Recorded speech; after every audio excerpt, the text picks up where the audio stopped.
Hello there. I am so glad that you're here tonight because, A, it's cold, so it's good to be inside and all snuggled up listening to some good paranormal talk radio. But B, because my best friend's here and I actually claim him all the time. People are always so surprised by that. But he is probably one of the most interesting and really good paranormal investigators I know. He's investigated all over the world, literally, from Australia to the US to Scotland to England to all around the Caribbean. And it's really funny because I didn't realize he'd been that many places. And we were just having a phone call the other day, and that information just fell right out of his mouth. So without further ado, Rick Mccallum. Hi. Oh, there he is. There he is. Hey. I wore my cap so people would recognize me. Well, that's a good thing because nobody in Scotland knows who you are without that. That's what I mean. I had to throw it on. Yeah. Well, I'm glad to see you. We have been having some technical difficulties, and they're all mine. So it's so much fun when, the weather's weird, the energy's weird. It is probably 30 degrees colder than it was the last time I let the dogs out. It's dropping really fast. It's not really 30 degrees less, but it will be by midnight. Well, let them puppies back in. David did. Okay. Because I was just like, oh no. And I popped my head in because he's watching football. And I said, if you see a dog, you need to go close the back door. Because it's going to be bad. You leave it open long enough, you might have some other dogs come in too. It looks warm in there. Well, we'd have birds and squirrels because that's what we've got in our backyard. So sometimes that's what my dad ended up with a terrier. It used to come and stand underneath the awning when it was raining, and he would let the dog in all the time. And finally, he called the guy up and he goes, "Your dog is down here every night." And he said, "Well, you can have him." He said, "We leave him out. We don't really play with him or anything." So my old man said, "All right." So then he had 3 dogs. Oh, I have to tell you because this is funny, okay? Because you know my husband. Well, I was going to go watch, cheering and basketball yesterday. So David heard on the news that the pound, it was looking for blankets and food, and they were in kind of a crisis mode, and the whole 9 yards. So he goes and buys all of the blankets that all of the thrift stores he could get to had. And then he stopped and, bought a few of the big bags of dog food to take up there. I'm sitting there watching Amelia cheer, and my text goes off. And I look down, it's a picture of a lab puppy. Uh-oh. Well, you know how I am about labs, right? I know how you are about all I dogs. can't stand it. And so I was like, did you get her? You got her, right? Are you bringing her home? And bear in mind, I leave Sunday to go to Belize, right? So to be gone for a week. So he was like, no, I didn't bring her home. She is not home. And he's like, but she just got fixed. I mean, she's already spayed and everything. And I was like, well, we need her. So then he shows me a picture of a little terrier that looks like a cross between his dog Bernie and Wally. And I was like, he said, I guess we're getting them both. So we'll see what happens when I get home. But I want to say hey to everybody in chat, and thank you for being here. If you have any questions for Rick, please feel free to put them in there because he is a great conversationalist and we can talk for days without, without a lot. So you just never know what's going to happen when we have a show. And we generally do talk for days. We do. We actually do. Yeah. But, it's so it's so fun to get to do this because I was I was interested because you are going to be filling in for me for Fate while I'm on vacation. And Looking you're forward to it. excited about that, right? Yeah, I'm looking forward to it. Okay. So it's I'm looking forward to it too. I know our listeners will be. It's oh, excuse me. I love doing this show. I think that it is so much fun. And the the history of the show is pretty cool too, and your history is pretty cool. So I thought that would be a good mix. Well, we So, know. I mean, you know me pretty well. I mean, you think? yeah. So I will try to behave myself. I do know you pretty well. I'm not banking on that part. Yeah, well, I'll tone it down. How's that? I'm doing well. And I want to say hey to everybody in chat. And I hope that where y'all are, you are warm and toasty. And, like I said, please feel free to put your questions in there because we'll answer them. We just love all the same stuff and a lot of the same people. So we just chit chat away. And I sometimes call when I'm doing a solo show a paranormal chit chat. It's just fun. So, well, you've been doing some stuff with Mikey getting organized and hanging out, haven't you? Oh yeah, yeah. Actually, I talked to Mikey, and he is available for the first. So that's good. Yeah. And yeah, I've been doing a bunch of stuff, to be able to have him saw my leg off and put other parts in, So everything. And that's Hoping it to me, comes. that is absolutely freaky.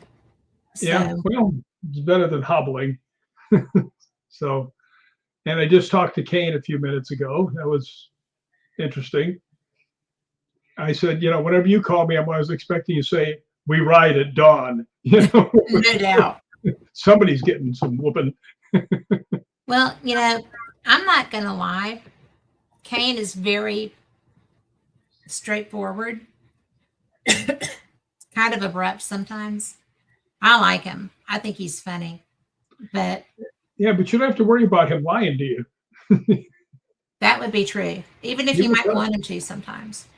Yeah, he will tell you straight out. Shut your lips.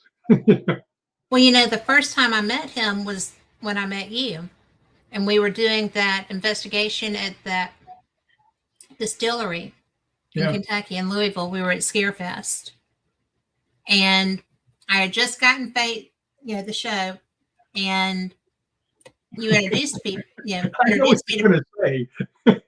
Go That ahead. was so cool. Go ahead, But rat the me funny out. part was that I was I was just kind of flustered and I was excited and I was like, well, we haven't even announced that yet.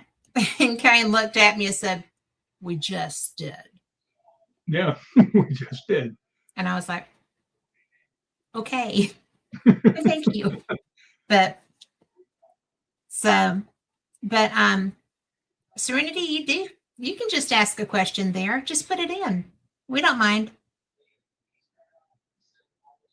But I love getting questions. I do too.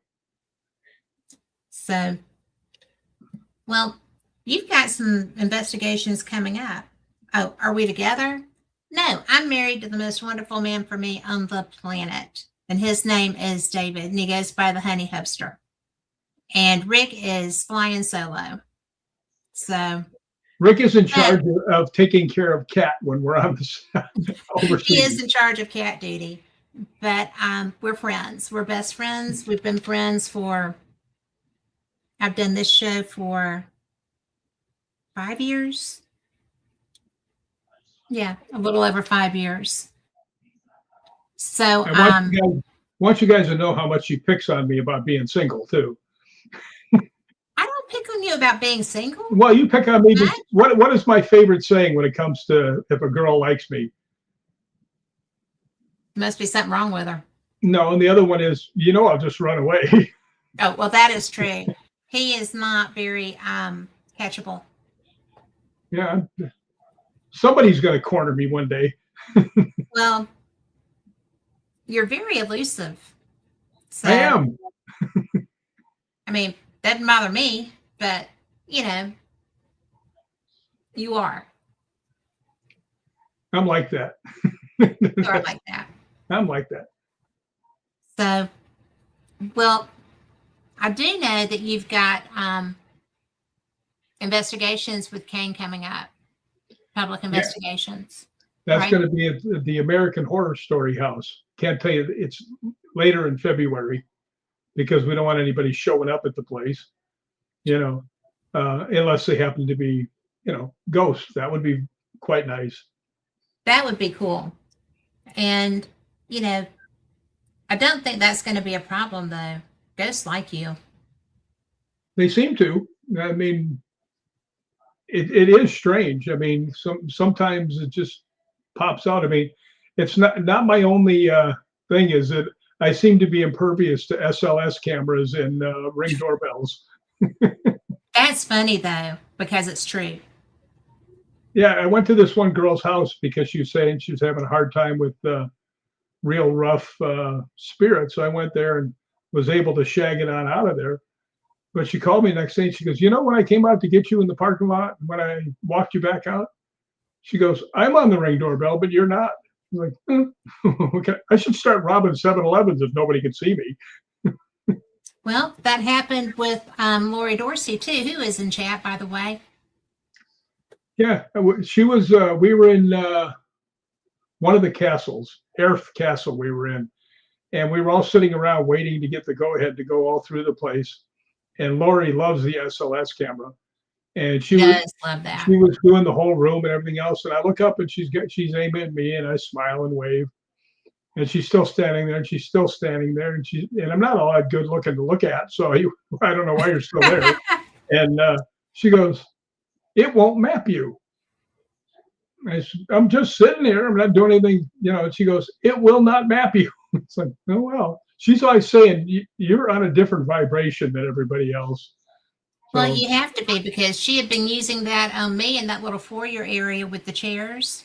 mm-hmm. And there was a dog that was in that area with me, and she picked up both of us. Yeah. So I know it was working. Yeah, it's just me. It is just you. It's just me. That's why I don't go to country bars anymore. Nobody ever sees me. Whatever. Could you be don't the go to hat. country bars anymore because you can't dance with that knee right now. You'll I probably be can't back dance when with you two get it good fixed. knees. You want to hear something funny? I cannot sing. I sang to my cousin Sherry, who today is her birthday, and the poor thing, I actually really sang right at her. Right?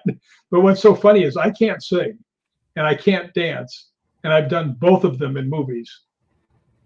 I think what they did, when they're all sitting around casting, they say, "Man, we need somebody who really sucks at dancing," and everybody goes, "Get Rick." So I would do it. that they know my strong suits. That's funny. Not really. I really wanted to be an entertainer. Well, wait a minute. I've been in 75 movies. I guess I entertain somewhat, I but think probably you qualify. yeah, but I think most of everything, when people saw me, they went, oh, is he still alive? Well, you do. Yeah, you are a monster. Many times. Many times. Yeah, when you get thrown off the hood of a car that's going 25 miles an hour head first into steel barrels, I'm glad I'm still here with only a I'm bad glad you're knee. still here too. Yeah, yeah, I've led an interesting life. Ghosts, movies, stuff like that. And yeah, I have. By the way, I was listening to your intro. I did do quite a bit of ghost hunting down in Puerto Rico, the Bahamas, Hawaii. Of course, that's not the Caribbean, but yeah, I've been to a bunch of those places. I've been to Canada, Mexico, Australia, Scotland, Ireland, England, Switzerland. Yeah. I think that's so fun. And I'm very excited because I've been to Canada, I've been to Scotland with you 3 times. I'm going to Belize Sunday. And I just can't believe it, right? You taking your Absolutely. equipment with you? Of course, I'm taking equipment with me. I'm sorry, I knew better than to ask. Well, the fun part is that it's um, a trap rock music event, right? Mhm. So beach music. So I'm going with the winches that I traveled to Key West with for years and years until they moved that event. So there's going to be four of us down there, and Katie, who Lori knows, and she is fantastic. And she is so interested because she's sensitive. And so when she found out what I did, she was like, "Can we go?" And I was like, "Yeah." So Lori used to do her birthday party at Mansfield in Ohio, and which you have also done a movie at. And Katie came, and that was so bizarre. That was when there was a big black object was coming toward me, for me, behind me. And there was a purple blob between it when had the little, hands reaching toward me. And it was so funny because my mom had passed away recently. And it's nice talking to you, Serenity. And it was my mom always wore purple, and she was in the Red Hat Society, so she always wore purple and red. And so Katie saw that video before I did, and so she was always interested because I would take equipment with me to Key West. And the first time I took a K2 out, just walking around, she was sold, buddy. She was ready. Sold. And Well, so now she really enjoys that aspect of, hanging out. well, I got to tell you a funny story about Mansfield. To the people who don't know, my male best friend is Kane Hodder, the guy who plays Jason Voorhees in the Friday the 13th, and he played Victor Crowley in the 4 Hatchet movies. And He's a we've little done we've intimidating. done 30 movies together along the way. But when we were in Mansfield, the guy that was hanging around there was the guy that had the Halloween stuff. They always had the big Halloween thing.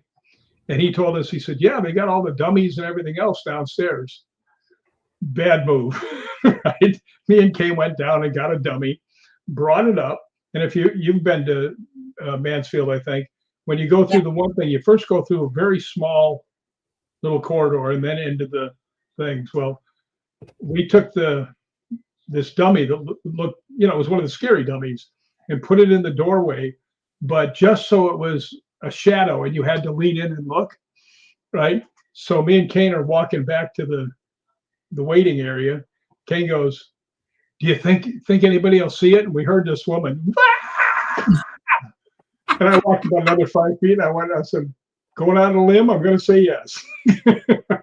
But yeah, that poor girl got so scared. That's so mean. We're awful. What can I tell you? Funny, but mean. Somebody, Serenity, has a question for us.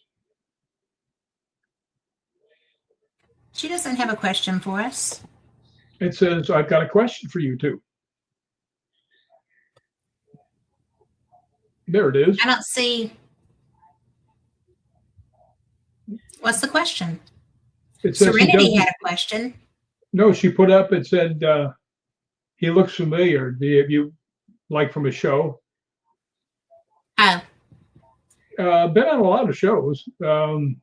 Quite a few times. Yeah, I've done roughly 75 movies and probably over 100 things altogether.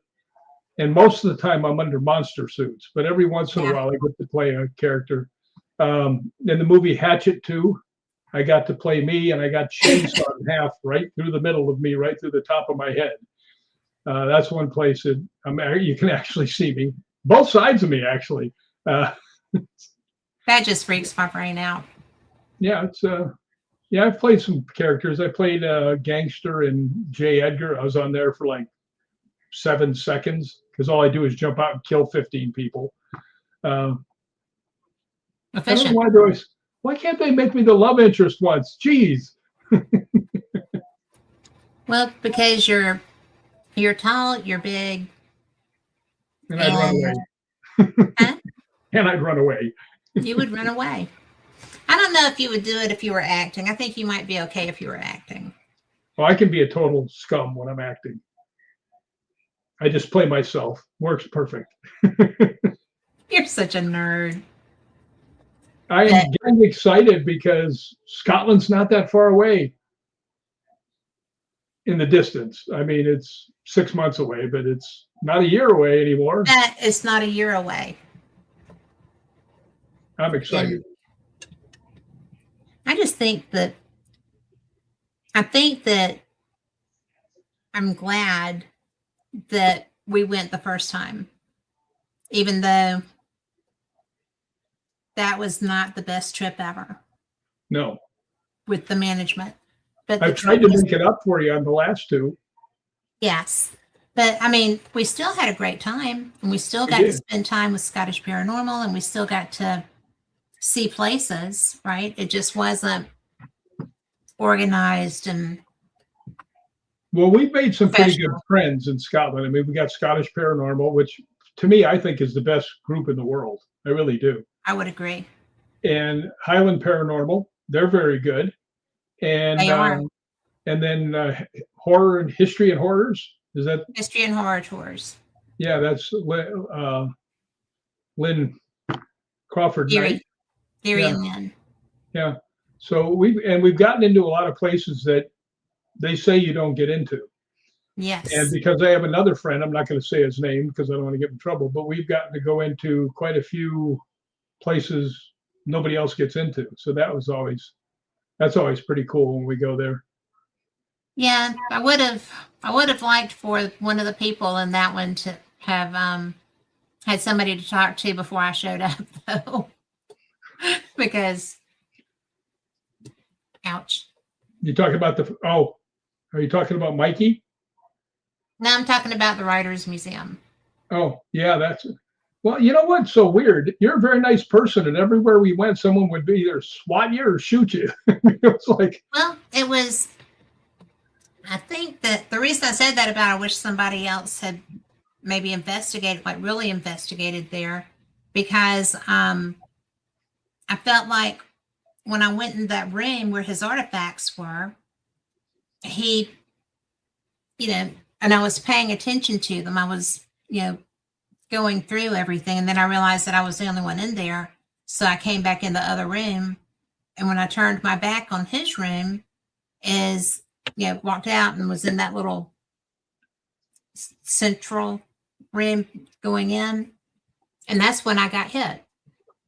And I think he just was trying to keep my attention because I had, paid attention in there. well, it's not very kind of him to, Trying maybe to a get tap on the trying to shoulder and get come me on back back in there, I in. guess. Of course, then tell him what happened at Culloden. I got shot in I'm the standing belly. next to her and she grabs her stomach and bends over and I'm like, what happened? She goes, I just got shot. I was like, I'm looking around for real people. I'm like, what's going on? And then figured out it's because we're standing on a battlefield. She got a little ghostly shooting. And Well, she really reacted too, like, oh, but it was about the right size for, a musket ball. yeah. I mean, and that one was weird because it stayed with me for a while. And periodically it will still show up. I don't know what makes that happen.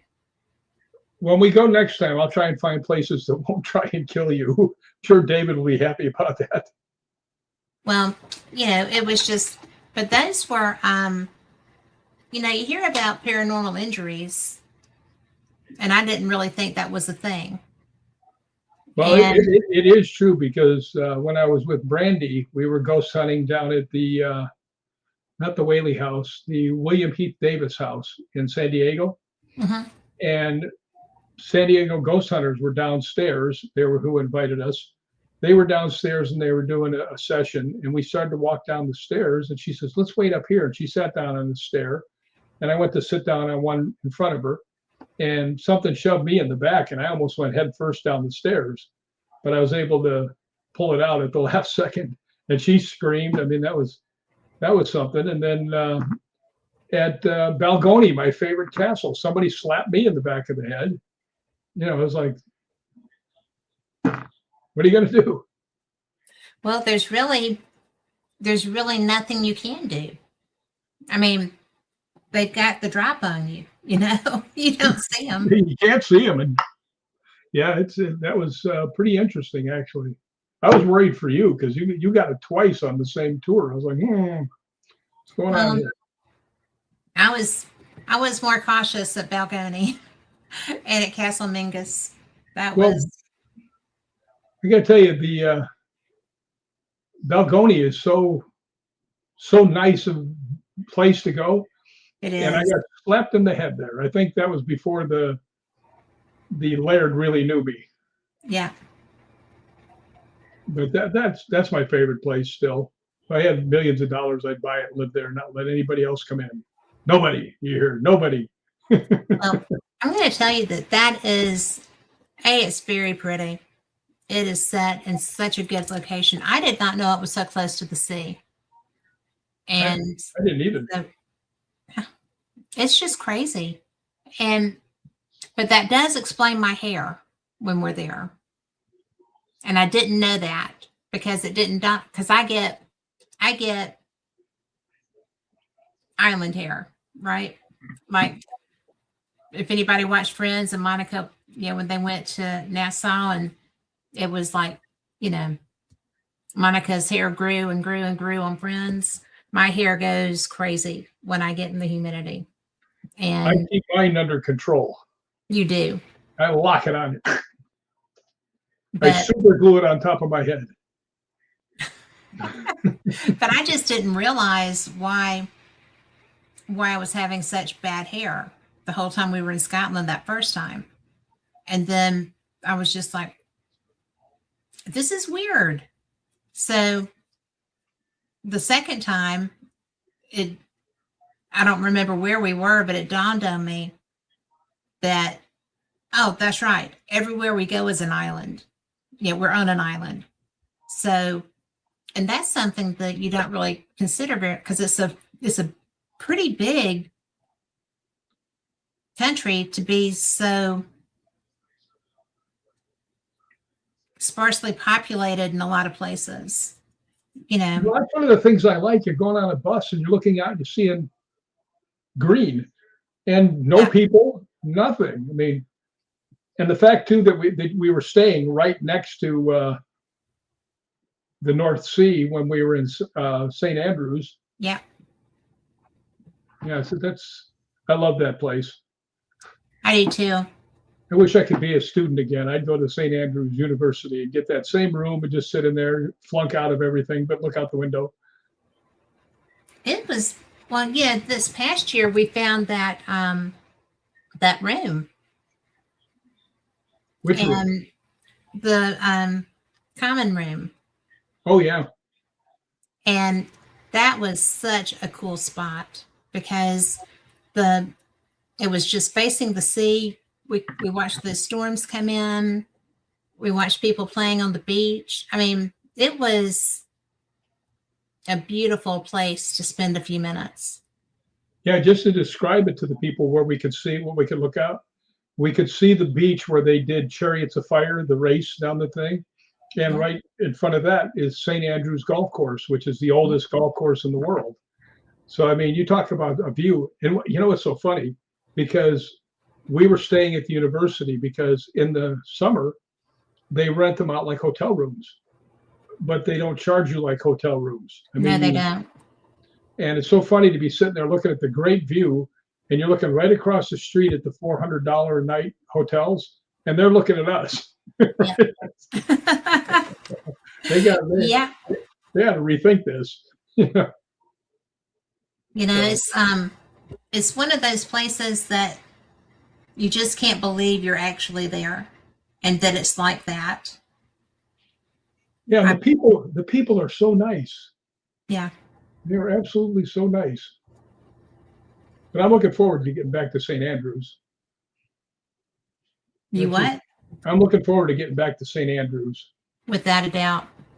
Well, let me explain this to people because they probably wouldn't understand this. There is a harbor down there. And when I first went down there, I sat there for like 2 hours just sitting on the bench looking at it. One thing that really gets to me is when you see the parents playing with their kids. You almost never see that over here. And when they're walking down the street, they're holding their hands and stuff. It's really family. But there's such a feeling from it. And I told Kat and Laurie, I said, yeah, once you go down there, you're going to be hooked. And you don't know what it is, but you're just like, I like it here. Right? All you're doing is sitting on a little bench looking at the water. And you like it because there's an ice cream truck there too. But it's so, ama- That you has know, something it's to do rude. with it. But it's one of the things that got me were the crab traps Yeah. Yeah. because they're All the all stuff, colored. all the equipment they have up right next to the boats is really cool. And it's something that's really funny. There's a little inlet that's, cement on both sides. It's probably 25, 30 yards across. And when you go there, if you go there later on, and the tide has gone out, all the boats are in the mud. They're sitting on the Yep, on their ground. sides.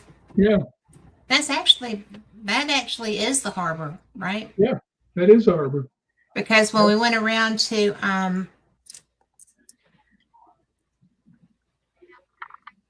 Craig, I think.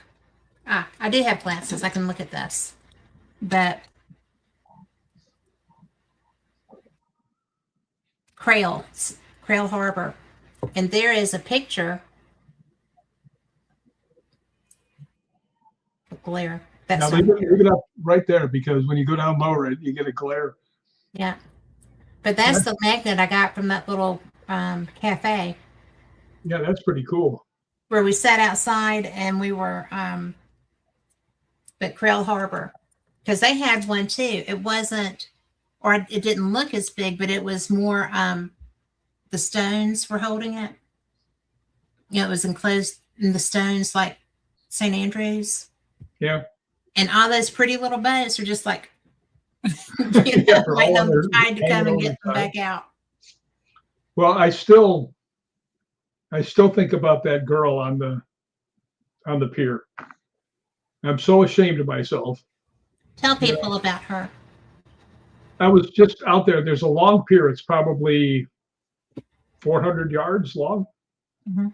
It goes across the beach and then out in the water. And I was just up on the pier, and it's just all it is rock, and then there's a wall, and then if you go too far this way, you fall off into the Yeah. water. And the water's not that deep there, right? So you don't want to be falling off because you're up kind of high. And I'm standing there, and I look coming out of the very end. There's stairs that go down there, so like people that are playing, they can get out. And this girl got out, and her skin looked like Pepto Bismol. I mean, she was that pink. And I'm looking at her, and she's kind of stumbling, and I'm like, I should go help her. And then I thought, yeah, if I go out, because I was a lifeguard for many years, and I know that you rub their extremities and stuff if they're getting hypothermia and stuff like that. And she was struggling, and I thought to myself, no, if I go out to this girl I don't know and I start rubbing her extremities, I'm probably going to jail, right? Seriously, you never know how somebody's going to take you trying to help them.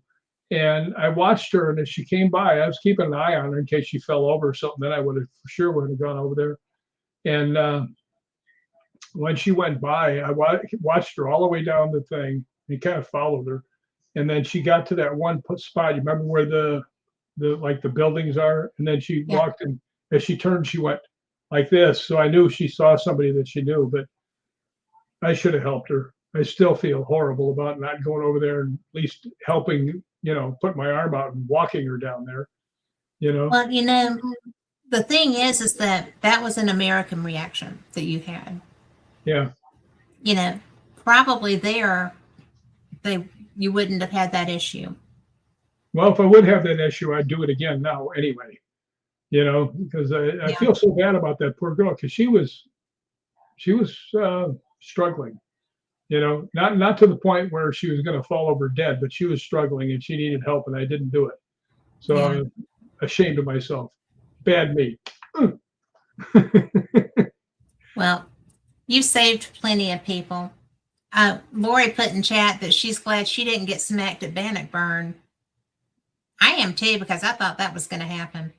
Well, that was when they were telling her she murdered the guy, She isn't it? killed them. Yeah. Yeah. Lori asked, she goes, asked him a question, and it came back and said, well, you killed me. So, I mean, I had to be nice to Lori after that, knowing that she's a certified killer. Well, the funny part was that we came through that and got to that using dowsing rods. She was getting answers. Well, I had the rods, and it was so very specific, and Yeah, I've not seen dowsing rods, and they were adamant in their answers, because it was just like, we're going to do X for yes, okay? Because I know everybody goes, different things, but I like X for yes, because if they don't move, then that's fine. But I was just like, were you in the Battle of Bannockburn? And then we get around to all the other stuff, and then and Lori realizes that this is somebody that she killed in the Battle of Bannockburn. Yeah, there were immediate responses. There was no hesitation. And it was so bizarre, because I love using dowsing rods. I think that they are very effective. And, if they're going to work, they're going to work. If they're someplace and they don't, then they're not going to, no matter how long you stand there. But this was somebody that was using them. And Lori was like, I did not mean to do that. I'm not the person that I was then. And it was like, yeah, you are. I mean, it was just like, and it went on for a good while. I mean, it was consistent, and it was the same responses on the same topics. I'll tell you something about Lori Dorsey. we were walking through the cathedral area in St. Andrews, and we're towards the back. We're walking along, and this car backfires, and she goes, "Get down!" And like a soldier, and I'm standing there, and she goes, "Get down! They're shooting!" And I'm like, "We're like 150 yards away," and I'm like, "I don't care how good a shot you are with a pistol, you're not going to hit me." Right? Yeah. And she's down there. I said, come on, get up.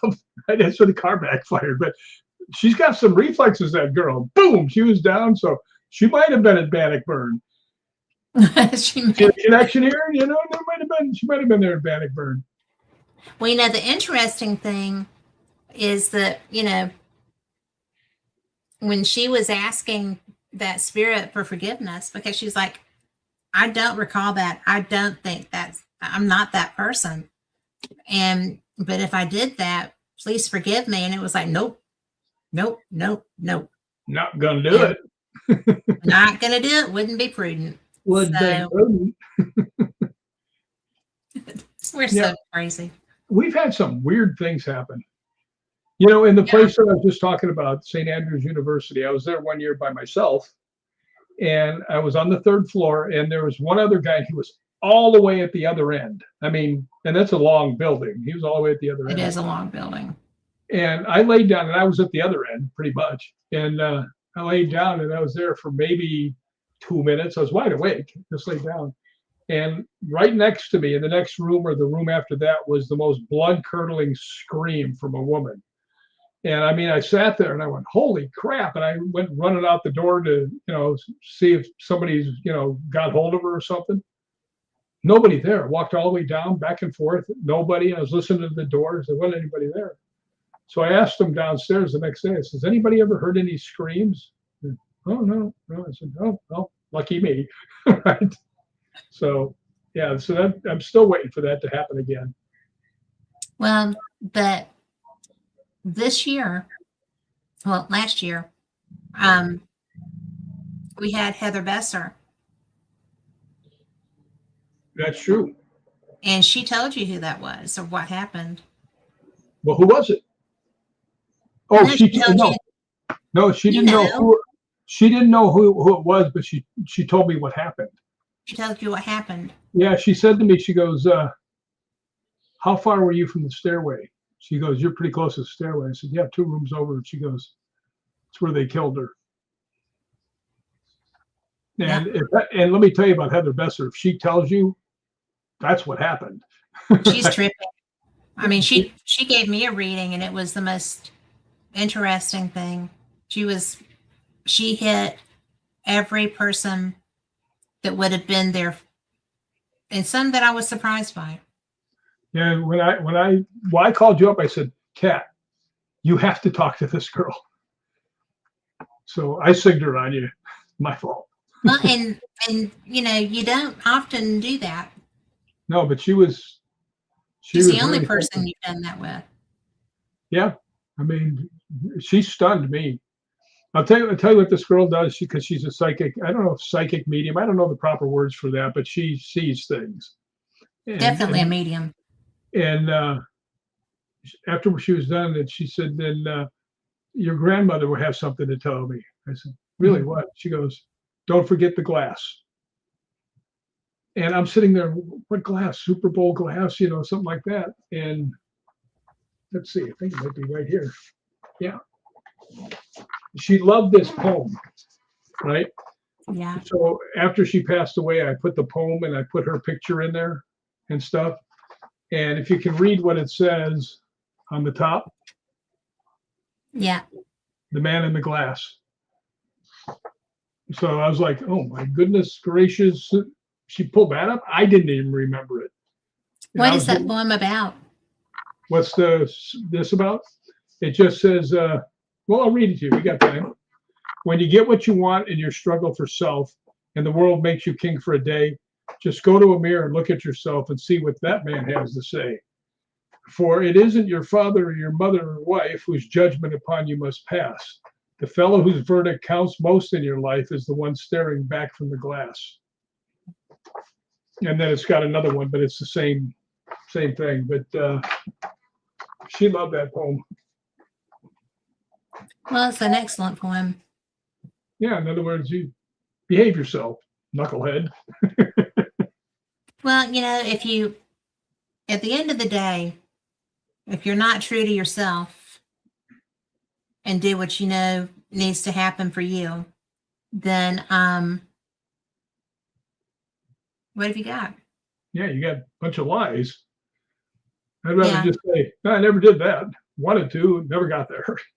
But yeah, it's Heather Besser is The real anybody that deal. wants to get a reading, go to her. She's amazing. Well, and the most surprising thing to me was that she asked me when we were talking about her coming on, and she was like, "Well, do you want a reading?" Like she was almost confrontational about it, and I'm like, "Well, if you want to do one, I mean, it would be nice to know what you can do, but it's not necessary. Rick told me that you're amazing." And she's like, "Well, you have a lot of you have a lot of dogs in there. That's not hard to know about me, right?" But she knew Willow's name and she knew Max's name, but primarily Willow because Willow is who's here mostly. I've actually seen Willow, which freaked me out. Didn't freak me out, it surprised me because I walked in the door and there was this gray dog. She was white, and there was this gray Spitz going by, going down the hallway, and she did the little dog leg into the kitchen. And I was like, hello. But she got Willow's name, and then she's like, Joshua's there. I said, I know Joshua. She said, and there's Scott. I said, I know Scott. And then she was like, and Gordon. I said, I know Gordon. Gordon's my dad. Scott was my sister's ex, Joshua's dad, and he died during the Garcia Memorial concerts in Chicago. And then Joshua was my nephew who passed away. And she got all three of them sitting right there. And there's no way she might have known my dad's name if she researched hard, but she wouldn't have known the other two ever. So to me, hitting my dogs, yeah, that was cool, but that could be found on Facebook if somebody were so inclined. The rest of it, she's the real deal.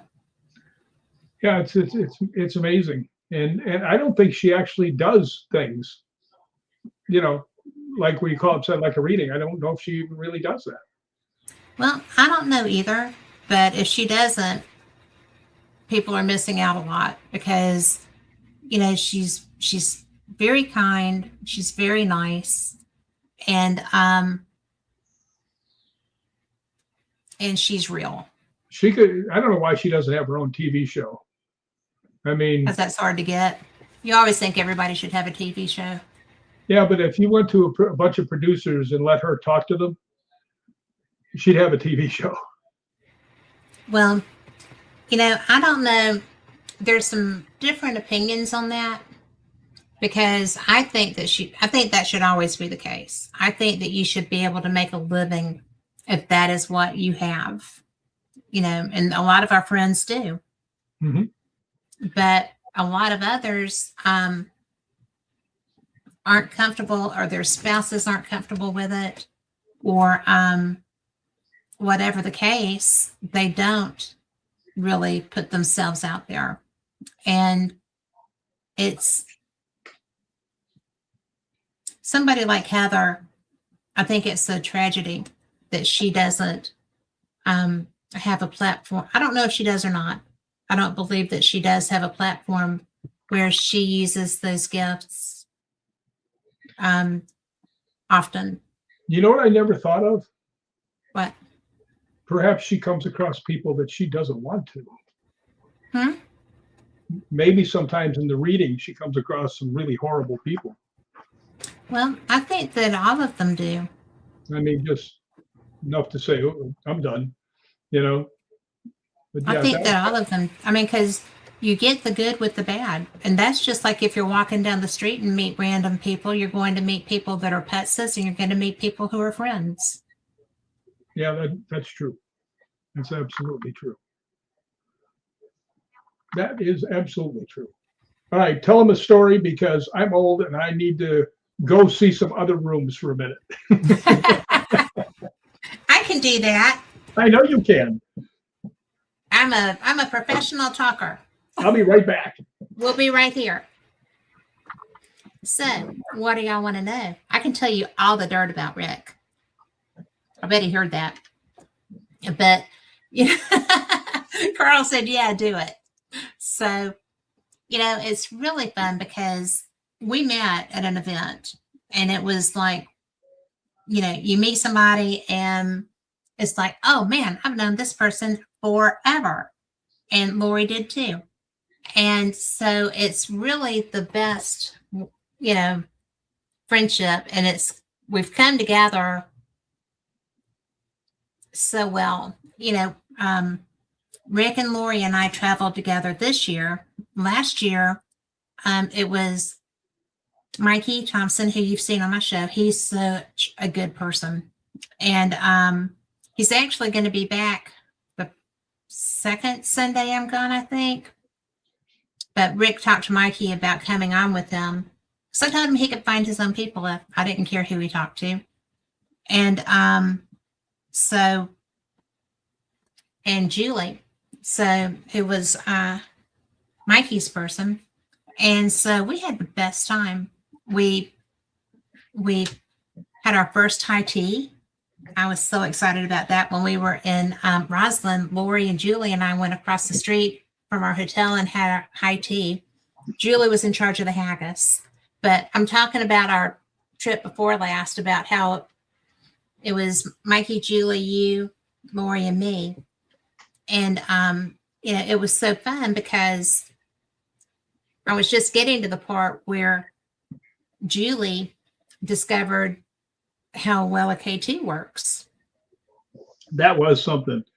I She looked was over there into and I that. saw her by a grave over in Inverness, and she's just going to town. Yep. Well, she was doing Converted it another one. when we were in Roslyn. Remember, we went to Temple, Mhm. and she was totally into it. And I was using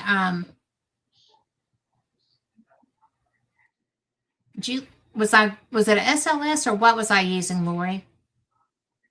Where I would see Julie, and then she'd step forward, and I would lose her, and then she'd step back. So there was a zone right there at that headstone that we were at. I didn't have my SLS with me. Thermal. Okay, I did have my thermal imager. But yeah, and I mean, disappearing off an SLS, I could probably buy that. Disappearing from a thermal imager was weird. I mean, that was really weird. Yeah, it's hard to be completely cold or completely hot, just one after the other. And it was just 2 steps. Step forward, gone. Step back, there she is again. That was cool. That is cool. It's And a little absolutely cool. freaky. Yeah, I like the thermals. Well, you Actually, can't hide from it. when we were down in the Globe jail, I actually was using this for my thermal for the screen. It is pretty good size. And I'm walking along like this in the dark. I walked right into a post. And then a little bit later, I walked into a chair, hit my shin on a chair. And then a little bit later, I turned around and hit my shin on the chair again. You hear me go, son of a bitch. Yes, you can know where he is when he does that. Yeah, that hurt. The chairs were attacking me, poles were attacking me. Well, the old jail was weird. That place, I was actually getting activity. I was on the first floor, the very last cell, and I was getting activity down there. And periodically, people would move around, and changing rooms and stuff. Which jail was this? Old Sterling. Yeah, the one I was talking about was Globe down in Arizona. Ah,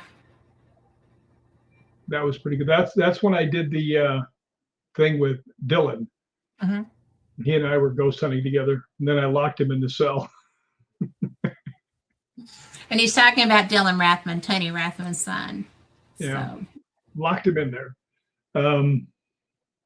Yeah, that's pretty cool.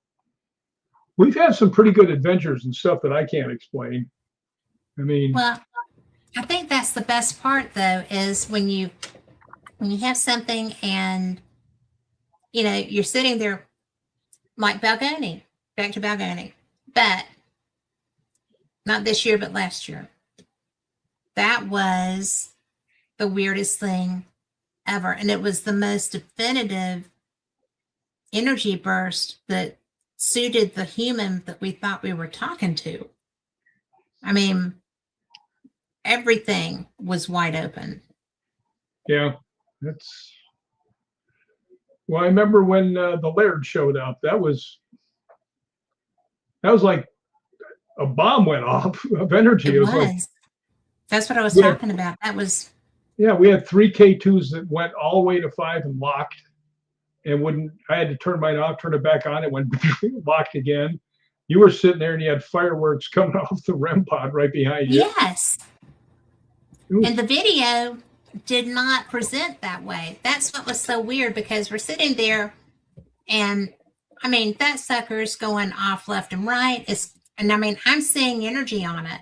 I'm seeing energy on the antenna. And the video that I got, at least, didn't show that. So I turned around and saw it, and it was like, I've never seen that before. I know, right? You know what it looked like? It, It looked like those things where, they have the two things and the things go between them. mhm. That's what it looks That's like. It was exactly what it looked like. yeah, I was like, what the heck is that? But that was pretty cool. That was Well, really cool. I just loved that we. For those that don't know, I don't know if you've ever watched this show, you probably know. But the most interesting thing was that the Laird and Rick were friends. The Laird passed away after we left the previous year, and this was Rick's first time back at his castle, Balgony Castle, since he passed away. And Scottish Paranormal put us in a place that was unexpected. And Rick didn't understand why we were there. He thought that we would, come across the Laird in the chapel or somewhere else. Well, where we were had a lot of artifacts that he had found wandering around his property. And also there was a model of the castle that he had built with his son and a lot of personal things of his. And on the other side of the door, the next room was his workshop where he had made all of the doors in the castle. I mean, astounding, man. Not to mention And his own coffin he made his own coffin.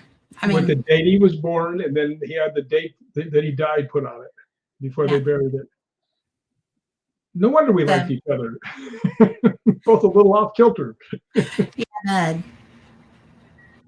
but But I mean, I think that Ryan, Greg, all of them felt like that was the most personal room to the Laird that was, still there. And I felt like that's why they put us there. it was nice. The one girl came down. She goes, "You guys came all the way from America. You should be up in one of the big halls. We'll trade with you if you want." And I said, "No, no, we'll stay here." And They did. She came and offered to change.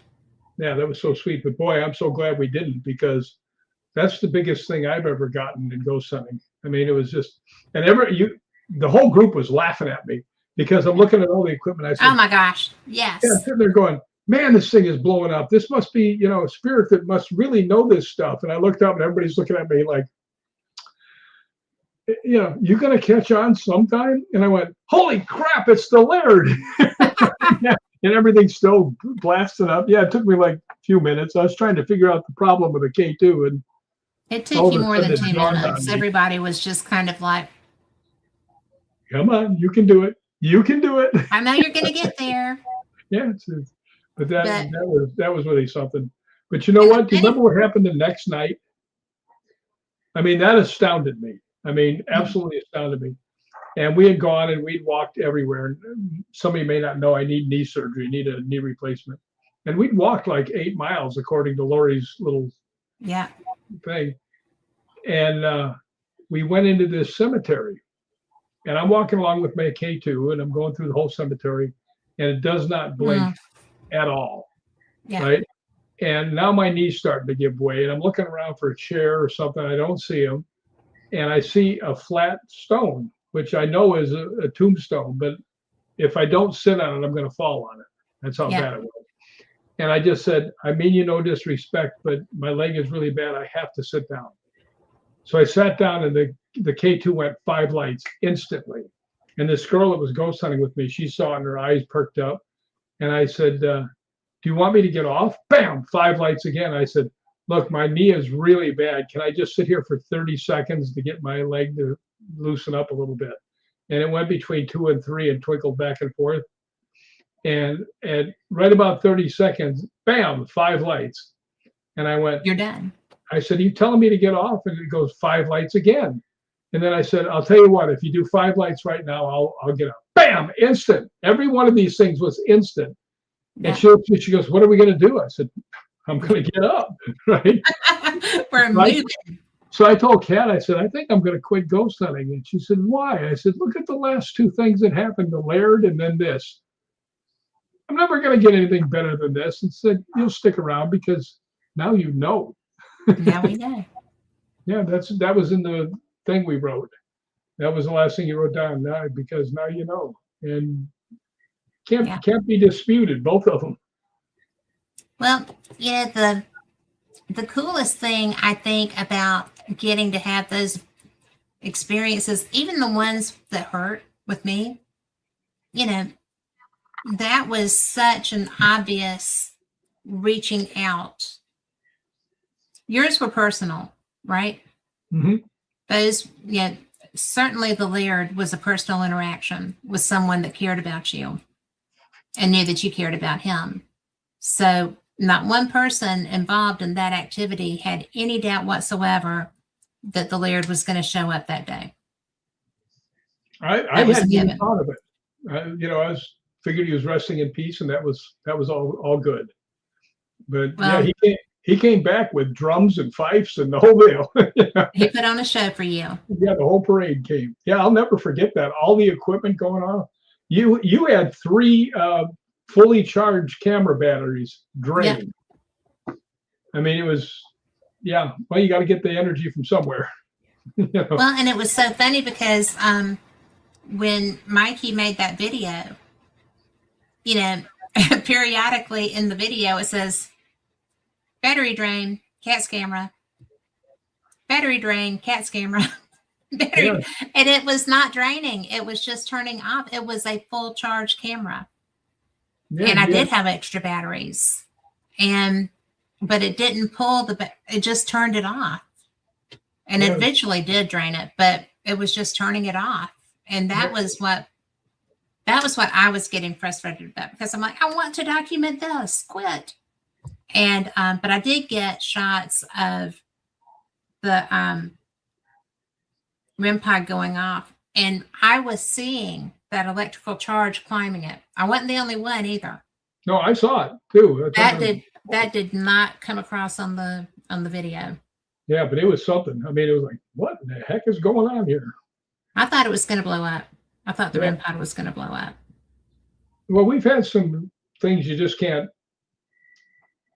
we can't deny that it happened. It's just Yeah. so strong. And then the seat, sitting on the tombstone. When we went back there, they had a telephone company right across the way blasting everything out. It was, Yeah. you couldn't trust the K2. But you know what happened? You guys didn't see this. You came over when we were trying to get it to work, and it kept going to 3, 3, 3, 3, 3, and it just stayed on 3 the whole time. And you guys all walked away, and I said, I was here last year, and you really answered me. Could you make it go to 5 just once? Bam, 5. And I went, okay, I'm gone. So Yeah. That's when you don't stay there and keep talking. yeah. You know who else doesn't get enough credit for a lot of this stuff? Now everybody knows Ryan, O'Neill, because he's been on TV a lot. And Gregor's been on TV, and he's written, I think he's up to 20, going on book number 24. Yeah. And the one that doesn't really get as much publicity is Lee Dunn. And Lee Dunn is brilliant. yeah, he's a great medium. And I remember we went back to Cool Russ, and we went to the toll booth, which is supposed to be extraordinary haunted. And it was me and Gregor, Ryan, and Linda. Yeah. And we're up there, and nothing was happening. And the thing that I love about Lee, Ryan looks over and he goes, Lee, are you picking anything up? And he goes, no.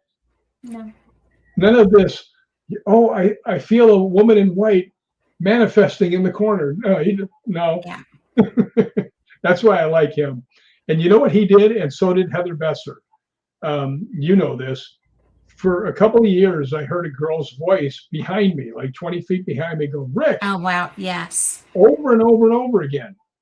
And finally, I asked both Heather and Ryan, or our Lee, to give me an idea if they can come across anything. So the very next day, I asked Lee first, and he told me, he says, yeah, I did. He says, I usually get those things when I'm asleep. He says, and this one came in pretty strong. He goes, it's a really pretty girl, blonde girl, Southern, really religious. And, she passed away, but that's who's calling your name.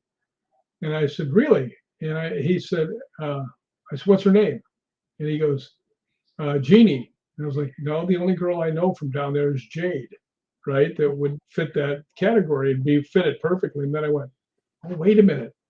Jade was her model name. Her real name was Jeannie, and I was like slobber knocked, right? And then I asked Heather Besser, and she told me, she goes, "Yeah, it's a girl, a Southern girl, blonde, really pretty, and the whole same thing." And after she was done, she told me, she goes, "Yeah, her name is Jeannie." And I was like, "Wow!" Both of them said the same thing. Yeah. And I said, "She keeps trying to get hold of me." She goes, "Yeah, she has a message for you." And I said, "Well, what is it?" She goes, "She said if you want to run with the big dogs, get off the porch." How's that for someone trying to get your attention? Both of them said the exact same thing. I mean, that was obvious. But it happened again not too long ago. I got a wreck at Gelson's again. So I don't know if she's going to pick on me some more. Well, she was she liked you. She did like me, but I don't know if she liked me that much. She would come down to the home shows and stuff, and we would go to eat. I'd take her to dinner and things like that. And unfortunately, she passed away from cancer. And one of the cutest things, which is really sad, was one of the girls that was an advertising person was really good friends with Jade and had brought her down to meet me in front of the building. Right? She didn't really want to go in. She didn't have enough strength to go through, but she came up. And when they got there, I was standing there with uh, Kathy Sewell, who was like lights up every bell I have. And Yeah. she's just the nicest person on the planet, beautiful, successful, rich. I mean, everything about her that you'd want to hate. But she came up and she saw them and she didn't want to interfere because we've been talking. She goes, "Okay, well, I'll see you on the inside." And Kathy Sewell is perfect. I mean, there's nothing about her that isn't perfect. And when she walked away and stuff, Jade said to me, she goes, "Who was that overweight girl?" And I was like, I was going to say, like, I didn't see any, but I realized it was a little bit of jealousy on Jade's part, which I found so endearing.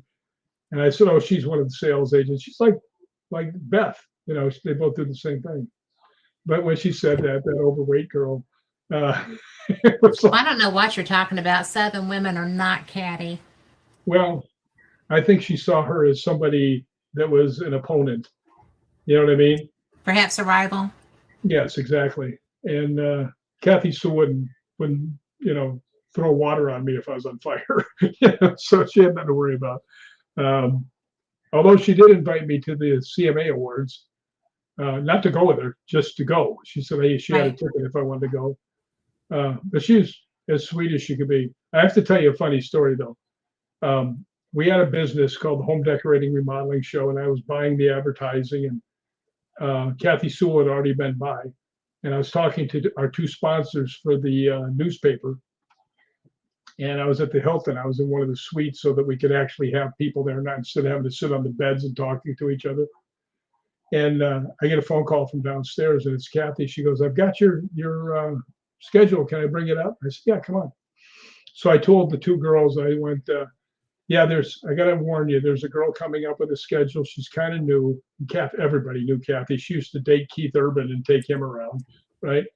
And I said, "Yeah, this girl's kind of new to the business. She doesn't have a lot of money, so she's not wearing the top brands or anything, and she's not that attractive. So just be nice to her, please." So anyway, the door opens and golden light comes from outside, and the harps start playing and stuff like that. And she comes over and she introduces herself to the two girls, and they walk out. She gives me the schedule, and they walk out, and I'm looking at two girls. They're both looking at me like, "Really?" Right? And I went, "Oh, the really pretty ones come later." Right? And what they said? You could tell this was, "You ain't right." I said, "Well, I just had to tease you a bit." But yeah, Kathy was like angels were flying around, and it was funny. Well, I'm surprised they didn't just say, "Well, aren't you special?" Yeah, I was waiting for it because I can speak Southern. I lived in Nashville and Texas for a while, and I know what aren't you special, or isn't that nice, or bless your heart. Any of the three means just go away. Oh my gosh. I actually said that to somebody and meant it. Oh, bless your heart. That's just a hard thing. And they were like, why would you say that to me? Yeah. Like, well, because I feel bad for what you're going through. That's Yeah, just ugly. I can't believe you said that to me. I was like, I didn't mean it in that now tone of voice. I mean, Yeah, that's interesting. Well, I am so looking forward to going to Scotland, and something that most people don't know about me. I'm very protective. I mean, yeah, probably too much so. But during my life, I was trying to figure out the other day, and I realized there was another person that I'd saved their life that I hadn't counted in my group. And I think it's like 13 or 14 people. I mean, you're responsible for them from now on, right? oh God, I hope not. One of them was You was are. one, That's was part one of of my it. roommates. There's some I don't mind. I mean, my brother, I saved him. I saved my dad. Other people, but it's so strange. I don't know why. I mean, the little kid in the street. I got to tell the people this because it's kind of nice. Yes. There's this one set of stairs that I would go to walk up and down, for exercise. And actually, I usually just walked up and then went around to another set of stairs about half an hour later and come down. But I was walking along and my knee was feeling kind of sore. And I said, you know what? You got to do the stairs. He promised you do them every day and, it'll loosen your knee up maybe. So I walk up these stairs and they are high. I mean, you've seen them. And I got all the way to the top and it said, something told me go back down. So I walked back down, which I never did. And I was just standing there. I said, you know what? I should do this again. Right? My knee feels a little better. So I walked up again and came back down again. And I came walking down the street around this corner, right where you guys were staying, by that one Motel 1. And as I walked there were two Asian ladies. I think they were Chinese. And they looked so much alike. The first thing I thought of was The Shining because they were walking next to each other, the two little twins. And there was a kid that was about 7 or 8 who walked out into traffic. And I was probably 15 yards away. And I just took off running and shagged him back. And they were going, oh, thank you, thank you, thank you. And then I went, I just ran. And I just wondered if somebody sent me that way to loosen my leg up enough to be able to do that. So Yeah.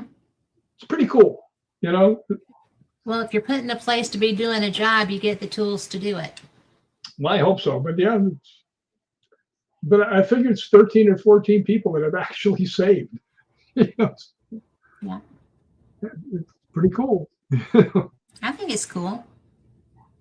Yeah. But that's the kind of human you are.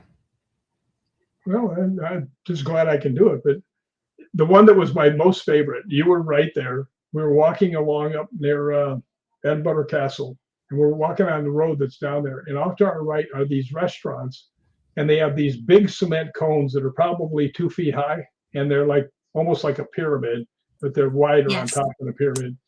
And I'm looking up at the thing, and I hit both shins on one of those things and went right over face first into the cement. Now, I did stunts for 43 years. I know how to fall, but when something got both of your legs and just throws your face out, I was able to get my hands and forearms underneath it. And the weirdest thing happened. I hit the ground, and all of a sudden I started levitating. And I was like, well, at least I'm going the right direction. Yeah.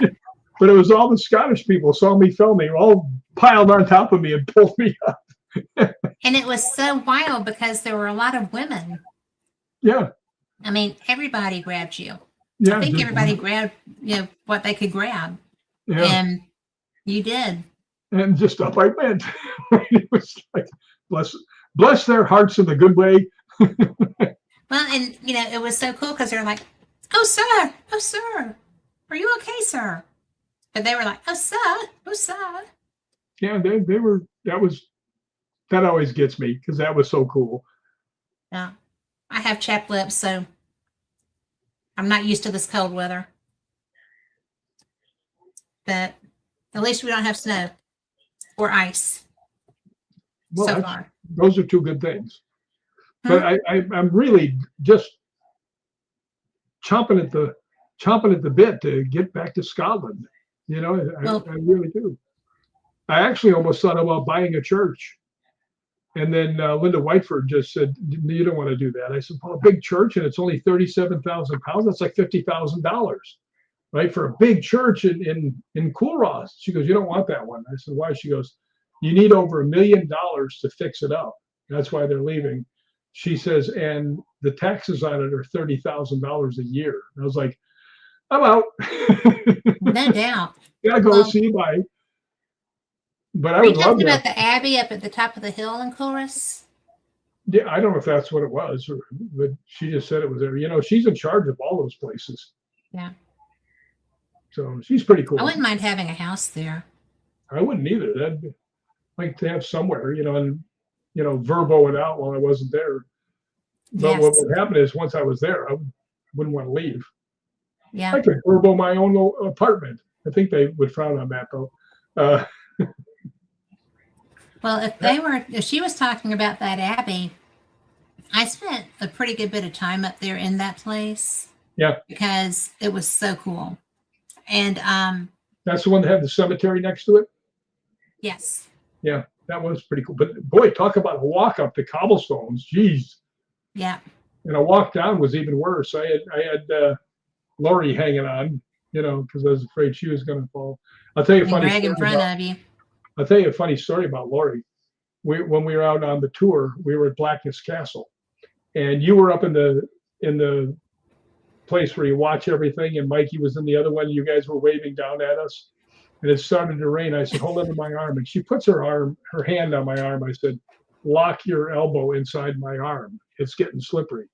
And she goes, "Well, okay." And instantly her feet went out from underneath her, and I went, and I'm holding her up, and she looks up at me, and she just stands there and looks at me. She goes, "Thank you." And I'm like, yeah. And I remember the one time when Mikey was helping her up the stairs, and he conked his head on that cement beam, and I just happened to be far enough behind him to get him, his coat up by his shoulders and was hanging on to him. I was like, this guy's a big dude. He is a big dude. Yeah, he's probably 240 pounds. Yeah. Well, and he's tall too. Yeah, all dead weight. I'm like, that was in the vaults, the Edinburgh vaults. Yeah. I have gone down. There wasn't any way to get him up. Well, I wish I could show something on here. I don't know how to do it, but I have 4 pictures from those vaults. Yeah. And the first picture I have, and I said, I'm going to take some pictures, and I want you to show up in them if you can. And I took a picture, and you can see all the way to the wall, right? And it's probably 25 yards to the wall, and nothing. I said, well, they say that they see a lady in white down there by that corner, and I take a picture, and I look at it, and there's a white figure. I mean, it's like a white straight up and down line, but it's and it's see-through, and I'm like, I said, well, if that's you, could you come closer and come about halfway through? It's right in the middle of the hallway. And I said, can you come closer? And what looks like a tube of light is shooting right over the top of me on the 4th one. It's you could send me that and I could put it in there. Well, I think I will do that. I keep wanting to have somebody that knows enough about websites and stuff like that, because I have so many of these things. You've seen the thing of the when I was down in the travel lodge and getting all the answers through the K2 meter. I mean, and I showed the guy that was holding the K2 meter. He kind of got freaked out because I said, okay, how many people are here with us, right? And if I start counting, will you light it up? And I go, 2, and it lights up all 5. And he's looking at me, and his eyes are real big. I said, 3, 4, 5, and he's looking at me. Just he's saying to me mentally, "It just answered you. Why are you doing this?" And I went up to 5, and then I went 2, and it lit up all 5 again. He was like, "Oh, I get it now." Verification. So, yeah. So stuff like that. I mean, I got so many of those things that you could see, and it'd be like, wow. But I do have to have the best intro of all time. The best what? Intro for all time. I don't know where I got that, but it was somebody very talented. Oh, that's right. It was you. It was me. That was a fun thing to do. Yeah, I'm going to have to do another one because I got more stuff. But I did have this one girl tell me that she would set up everything on YouTube for me. And the one girl that sent me, she said, she's really, really good. And I said, well, I don't want to ask poor Kat Hobson again. She already did one for me, but I didn't talk to her about how much it might cost or anything else. So I kind of ran away. Yeah. So, but yeah, I need to have a website or something with all that stuff on there because I get so much stuff. So many times people want me to be on their show and stuff, and I always give them my intro here. That came from Kat Hobson. Well, that was so much fun to make because you've got such a history in ghost hunting, and you've got so many Not places many that you. people know about it. Well, I know we talk about that. You always yell at me too, but it's just one of those things that I didn't know when I was making that video. I didn't know a lot of the things and places that you had been, and it was just fun. Yeah, I have been to a lot of places. I mean, and I don't know why, but people, and I always say this, and you read about it. You wrote the foreword for my book, which won the Paranormal Book of the Year award. It just goes back what I'm going to say. People are really nice to me. It's my only superpower. It's a good one to have. It is. It's so funny when you go into like Sainsbury. I used to go in there, and the two people would come, "How have you been?" And fine. How you been? Yeah. So it's kind of cool. Yeah, I remember the last time I went to the Motel One. I can't tell you. Well, maybe it wasn't the Motel One, but it was one of the hotels I was staying at. And Taylor Swift was there, and when I signed in, my bill was enormous because they jacked all the stuff up. And I asked the manager, I said, "Can you come out here?" I said, "I can't afford to stay here at this." And he goes, "Well, if I'll give you $700 off if you say okay, but you have to tell me within the next hour." I was like, "Why?" Right? I said, "Well, okay, do that." Right? I said, "Why are you doing that?" He goes, "Because I'm going to another hotel at the end of the hour." Managing another place. So I can't tell you who it was. Just Right. he said, "Well, you did talk to me about it last year, so I won't get in trouble." I said, "Okay." So I had a lot of money to eat lunch on. So Well, I'm gonna put out there that I love the Motel One that we stay in the second because one, it or the is first right one? by my chocolate. Oh, you're talking about the one that I drug you over to. Hmm. Yeah, because you guys were staying at the other one. Actually, that's right where I went out there and ran and got that kid out of the way. But I said, the one you were staying at, they had all these weird stairs and all over the place. I said, you got to come to mine. It's right where everything is. And then, No, I mean the one that we stay at now. yeah, Now that first one was a maze. yeah. That was crazy. But the I love the one that we're at now because we're right across from the Balmoral Hotel. There's an Apple store Waverly, if you have a problem. Waverly There's train station. It's right there. mm-hmm. Waverly train Yes, you station can is get right across anywhere the street. So, yeah, I've always loved that except place. Roy. It was so fun. I took Laurie and Kat. There's a mall that they built about 1 block away. And we walk in and they're looking, wow, this is really something. Then Kat goes, ah, points up. And I Hotel look at it. chocolate. No, it's Krispy Kreme. Yes. Yes. There's a Krispy Kreme in this mall right by our hotel in Scotland. I brought a Southern girl to a Krispy Kreme place. That you want to get some friends, that's what you do. In Scotland. Yeah, and then this chocolate place that they love. They were in there all the time. I mean, it was. I'm down to my last sleeve though of chocolate. Oh, we're going back. You can load up.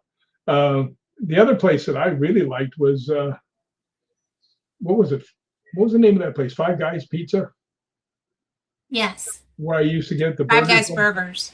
Yeah, I would get the burgers there. What was so nice, there was a lady, I would say was probably 60, 65 years old, that was always at the front counter. And I'd go there every night to get a burger and fries and a chocolate shake, which might explain my high A1C. Right? But anyway, she would always talk to me while I was getting the stuff. And I remember one day I went in there And I thought, you know what? I've been spending too much money. I said, I won't get the fries, because I used to get the real big fries. And I'm sitting there, and all of a sudden, she pops out of the back. She goes, "Here's your order." And I looked inside, and she goes, winks at me. She goes, "You forgot the fries."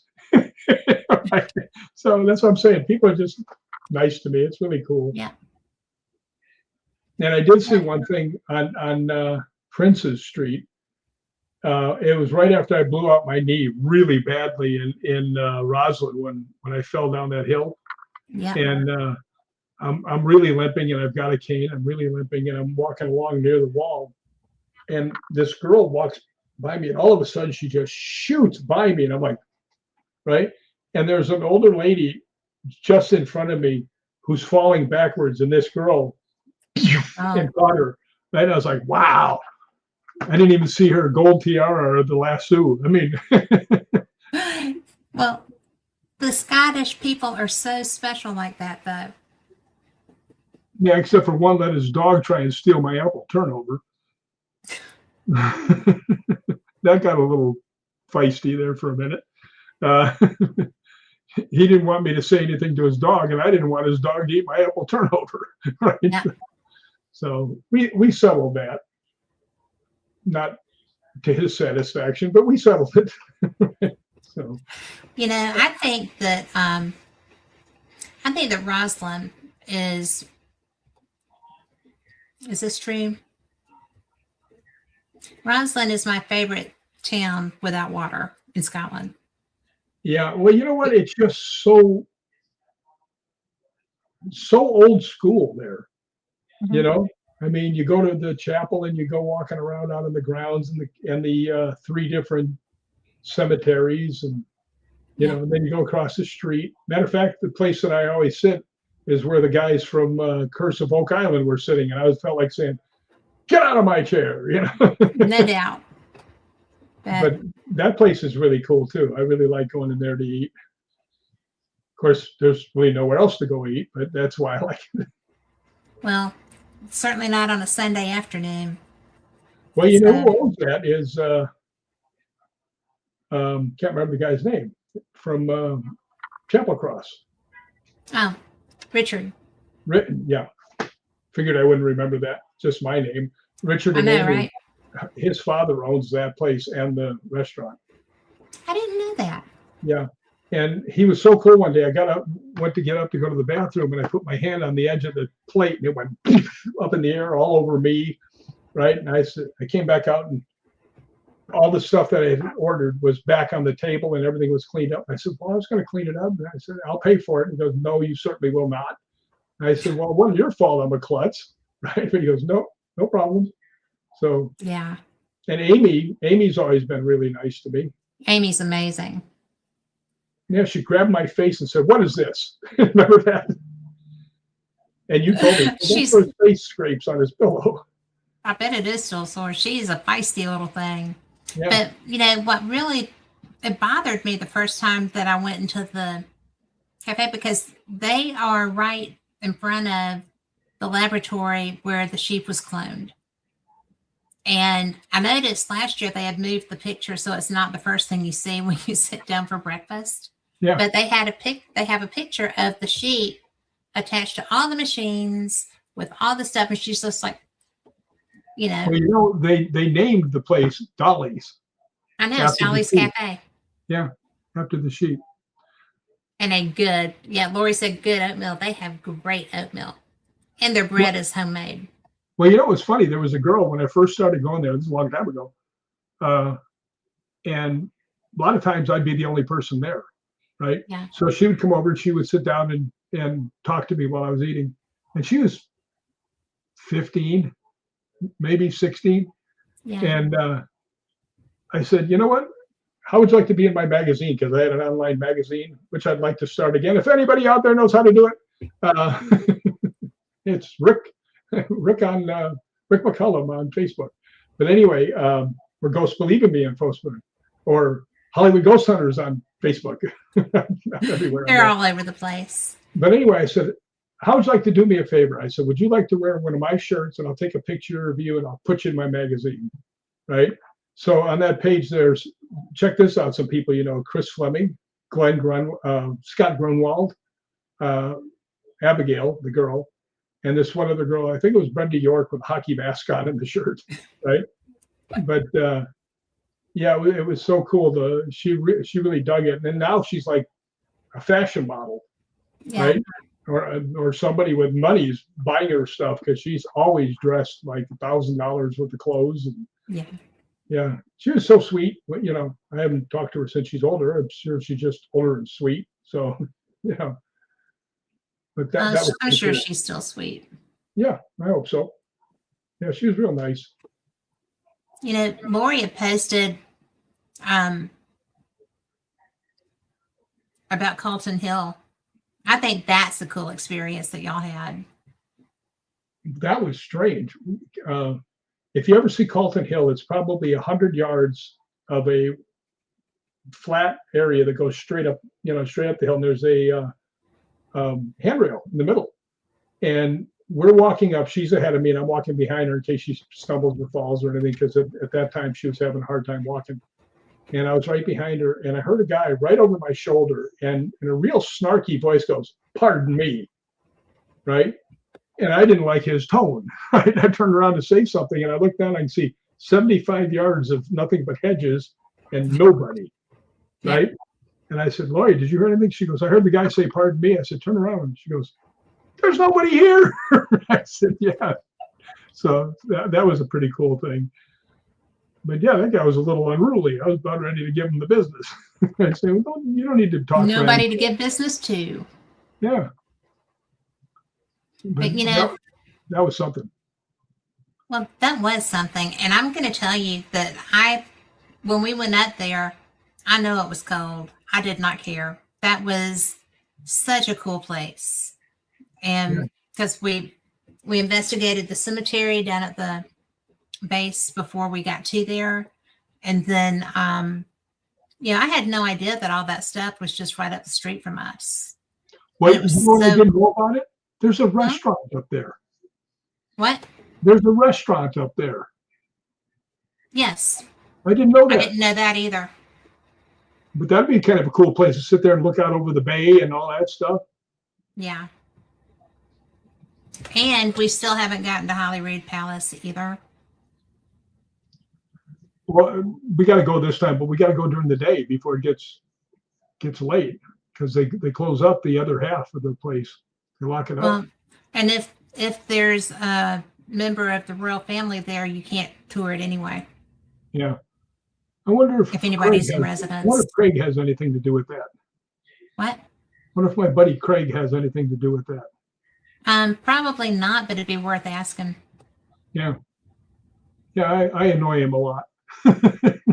All right, where are we getting into now that nobody gets into? Right? How about this place? My favorite was you with your picture with the cup from the Open. I thought that was cool. From the British Open, being him. Yeah. Yeah, he calls me up. He goes, "You like golf, don't you?" I said, "Yeah." Thought he was going to invite me to go golfing. Right. I get up there, and then I'm standing next to the cup for the British Open. Yeah. Little did I know that it was going to ruin one of our locations on the tour the next time we went. Yeah. Ugh. I was getting ready to hijack that bus twice when she was trying to leave you and Lori behind the first day. And the other time when Jay and Natalie were coming back and walking. Yes, she drove up and left the guy that created Ghost Hunters. Yeah. I mean. Yeah. And I went up there and piss somebody off. That's not who you want to do it. Don't worry, I'm going to come around again. I said, okay. He says, but if I stay here, we're going to get a ticket. So he drove around again, and we retrieved them. Well, what was so bad was we were pulling away right as they were walking up. Yeah. And they were across the street. If they would have been right there, I would have gone up there and held on to the thing and said, "You ain't going." But he said, "Don't worry, we're going around." So. Well, I'm going to tell you that I don't always say what an absolutely horrible tour operator that was, but I will now. Well, I agree with you. I have never seen such a lack of coordination, a lack of knowledge Well, about I'll tell you what they really locations. lacked was respect for the people that were on the tour. Yeah. I mean, I would, you know, one of the things that really made me happy is when she comes storming over the next day after you guys slept in my room, and she goes, "Yes, I want to talk about my room that I reserved, or you know, that I said I wanted to have." And he goes, "And what was the guy's name? Joe, the Yes. manager?" Yeah.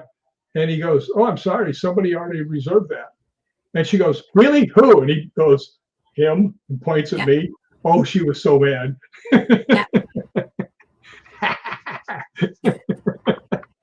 Well, I have never, ever, and I'm old, and I've done a lot of You're a event puppy. coordination Hush. back in my younger years and stuff like that. Um, I have never seen such a lack of professionalism.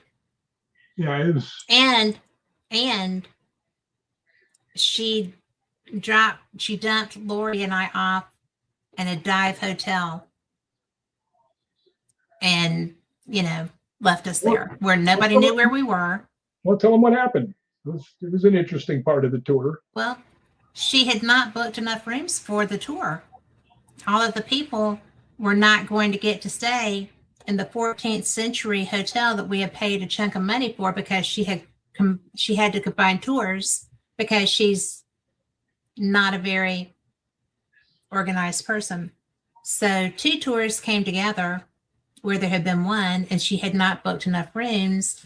And the people who were not original members of that tour um, got the rooms, and the people that were did not.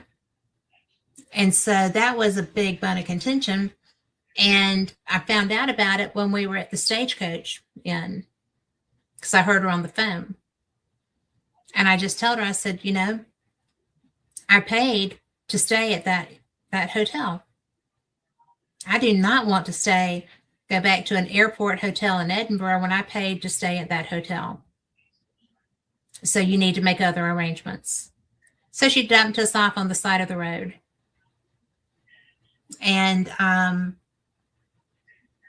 Lori was ready to run away. And I'm like, we can't go anywhere until somebody knows what's going on. We just can't. And so I finally got through to Jay on Facebook Messenger and said, this is what's going on. And I just need assistance. I just need, you know, assistance. I don't need rescuing. I just need somebody to know what's happening. And yeah, that's when he got you. And that owner of that hotel that put you up in his private owner suite, Yeah. that was amazing. Yeah, I asked him too. I said, "Can I please let the girls stay up there and I'll stay in my original room?" And they said, "No." He said, "Only you can go." And I think the only reason he did that is because when I was explaining to it, I was with Joe and I said, "Joe, the girls have to have some place to sleep." I said, "If there's some place in the hotel that I can just lay on the floor with a pillow, I'll be good." Right. And he takes me into the storeroom. And it's got a carpet on there. He goes, "What about this?" I said, "Well, if I can have a pillow and a blanket, I'm good to go." Right. And he goes, "Hold on." And he goes off. And I think that told him that I wasn't really playing a game. Yeah. You know, that I really would have slept on the floor. And he comes back. He goes, "Well, the owner said you can't sleep on the floor." And I was like, "Oh, okay." And he goes, "No." He says, "He's not going to be here. And you can stay in my penthouse." I said, "Well, can the girls stay there?" And he said, "No." He specifically said, "Only you can stay there." I said, Yeah. "Okay." So when she found out about that, oh, she was so mad. Well, it was brilliant. And, you know, I think the very best part was when the people that were, you know, approved by her walked in, and Lori and I are sitting there with you, Jay, and Natalie having a glass of wine. And they're just like, where did you come from? We're staying here. Don't you know I would have liked to have been a fly on the wall when that word got back to her? Oh, yeah. That So, was fun. but it was Joe Smiley Yeah, Joe Smiley. And he has a great big Scottish knight sitting on some platform somewhere because he was our knight in shining armor, and you were too. And You mean like that? yeah. Yeah, I would have picked him up faster, but he got caught in the wire from my microphone. And I mean, and Jay Blimke has one too, and so does Natalie. Yeah, it's So because there were people that came to our aid. yeah, Lori said Dunvegans with all the exclamation points behind it. Dunvegans is great. The only problem with Dunvegans was I always felt so bad for that homely girl that was waiting on us. I just always felt like her life was just going to be not that good. They have a supermodel as a server. They have a lot of supermodels as servers that work there. And Beautiful women. She was the sweetest person too. Mm-hmm. And what's really and fun, fast. Yeah, every girl in Scotland moves like a cheetah. Yeah. Maybe it's only when I'm around. Well, you know, they have to walk on those hills, and they have to, you know, and everybody walks everywhere. I love being there. Well, I think it's great. You either on a train or you're walking. You don't see a lot of overweight girls in Scotland because they're walking everywhere like a cheetah. Just zoom. Yeah, and there's hills and there's cobblestones, and you're, you know, up and down and around and about. I love being there, especially I love being in Edinburgh and Old Town. Yeah. But I love you know, St. Andrews. You have to really work to find where the places are to go and like eat out dinner and stuff, unless you're Dunvegans, which is every golfer's dream. But you know, that's it was a lot of fun. I love, there's not any place that I didn't like, really. Well, I like the place we went for lunch in St. Andrews. That was pretty good. The Italian? Yeah. That was a pretty good place. But it was, again, it was someplace that you had to actively look for, right? I mean, no, we stumbled into that one. We did, and it was great. Just as we came across the street, it was right in front of us. Yeah. And we were all hungry because we couldn't figure out, nothing sounded good because we wanted everything. Yeah, and then we got in there, it was like, ooh, I think I had mac and cheese there both days. I think you did. Yeah, it was good. If you ever go to Scotland, that's the place. Yeah. But there's so many places, and you know, one of the places that we never really talk about, and I don't know why, but when we were in Paris, that was it was a beautiful, beautiful hotel. It was old, but oh my God, it was gorgeous. It's called Salutations, and you weren't well, so we went and investigated without you. But you didn't know because you weren't well. And it was so fun. And Mikey had that. In fact, I just turned on a property owner to that tape. Yeah, the EMF tape kind of thing. Yeah. And that's something that we probably got more activity on than anything else, except for doing the Estes method and stuff. But the Estes was good. That usually is. Because there were Lynn and I don't think Gary was there. I think that it was the youngest boy who just had a birthday. But it was really pretty good. But it was fun.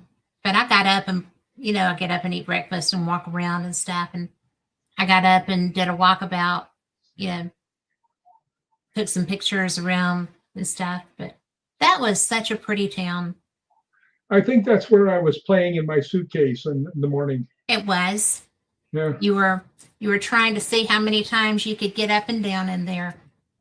Well, it was only one. Crash, boom, I went up and down twice. That's right when I knew something was wrong, because I fell down 11 times in my hotel room. Yeah. Fortunately, 6 of the times I hit the bed, and then the other ones was up and I was trying to get the suitcase and I started to fall and I went back to the bed.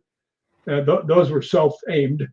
And then I Yeah. brought the suitcase up and I opened it up on the bed and I'm sitting next to it and it starts sliding off the bed. So I put my hand on the open thing and it slid me right off with it. And I fell onto the hard plastic suitcase and I Yeah. had my arm stuck underneath me and I couldn't get up out of the suitcase. I got halfway up and I fell back into the suitcase. I was like, this is not what I wanted. But I came out, Not my where I arm was wanted to all, sleep. yeah, the whole arm was bruised from falling in that hard plastic. But Yeah. yeah, but when I got back, I found out because they rushed me to the hospital and gave me six transfusions, and maybe there was something actually wrong. Well, and the worst part was that when you went to get those transfusions, I'm watching the fire news, right? And as you're going to the hospital, you know, I'm watching them say the fire is moving into Burbank. Yeah. Well, when I talk to you, you're like, oh, well, I'm going into, Burbank to, Presbyterian. I'm like, no, do not go to Burbank. And Well, the so, fire never got over there, but the smoke did yeah. because I could Well, look the out my fire was window. on its way with the smoke. Yeah, well, I could look out my window, and right where I was the water tower for Walt Disney. Right, so I would look out there and I'd see the smoke, but it wasn't too much. It didn't get too close. So, Yeah. and I was there for 4 days, and Yeah. figured if it didn't get me by then, I was okay. And it was Well, so sweet. The young girl walked me all the way out to my car, so I yeah, get a cheaper rate for the parking.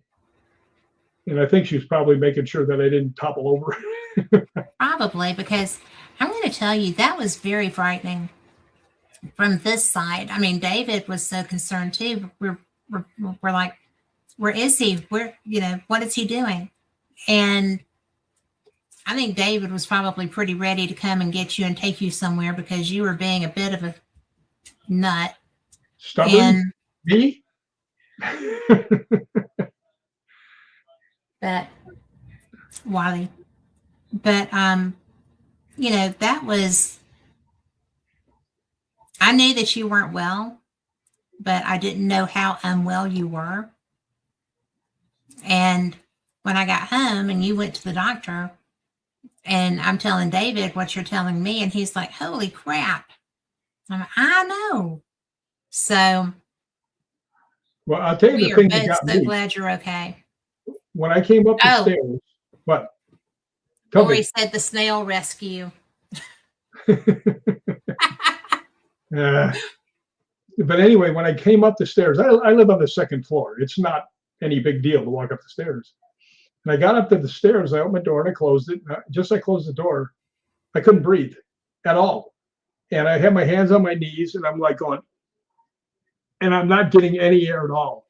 And I Yeah. know that in a couple of minutes, I'm going to black out, fall on the ground, and probably die. Right? You don't breathe, you don't live. Right? So I went like this, and I just said in my mind, God, please help me. And instantly I was standing straight up and going, like nothing happened. I was like, wow, thanks. Right? Yeah. So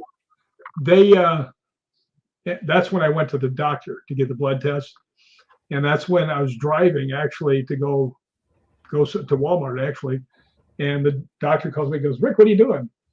I said, driving to Walmart. He goes, well, I want you to go to somewhere else. I said, well, I'm kind of almost there. He goes, I know how stubborn you are, so just listen to me. Your red blood cells are at a critical level. I said, what?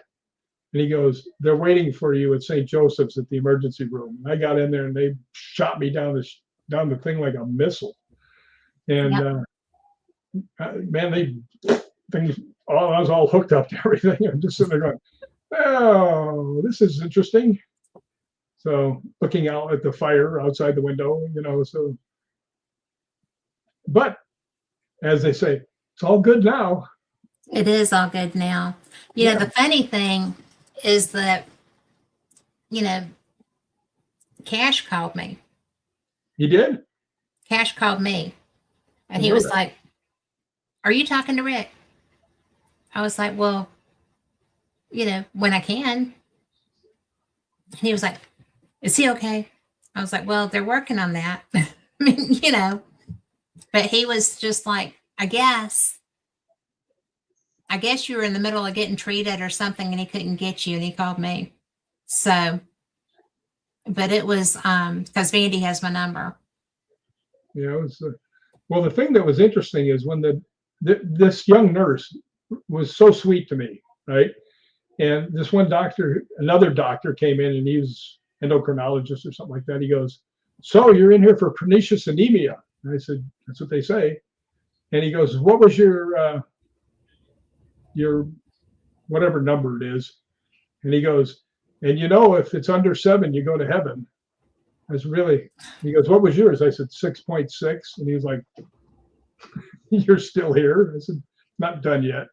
So Yeah. the little girl nurse was just going, trying not to laugh at him because he just, "Yeah, if it goes under 7, you go to heaven." What? So here I am. You were close. It was trying, but fortunately, someone interceded on my behalf. Yeah. As I smile up there. Well, you're too stubborn to kick off.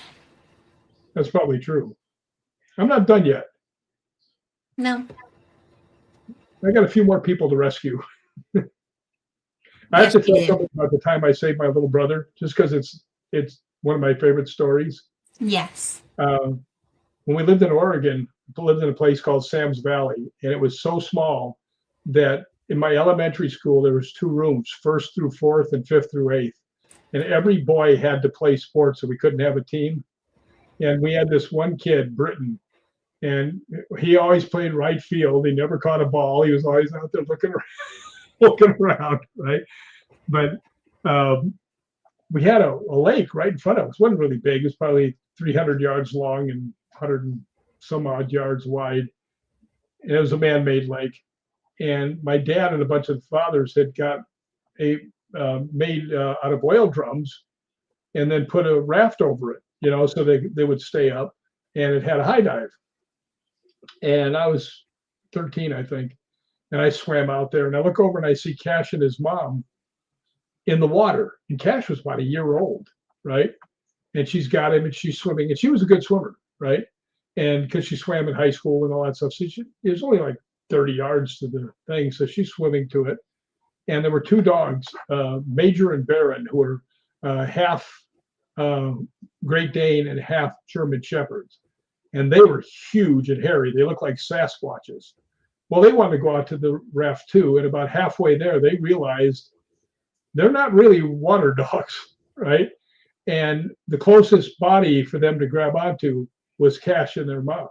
And they just started flailing. They were thinking this was it for them. And they knocked Cash loose, right? And he sunk.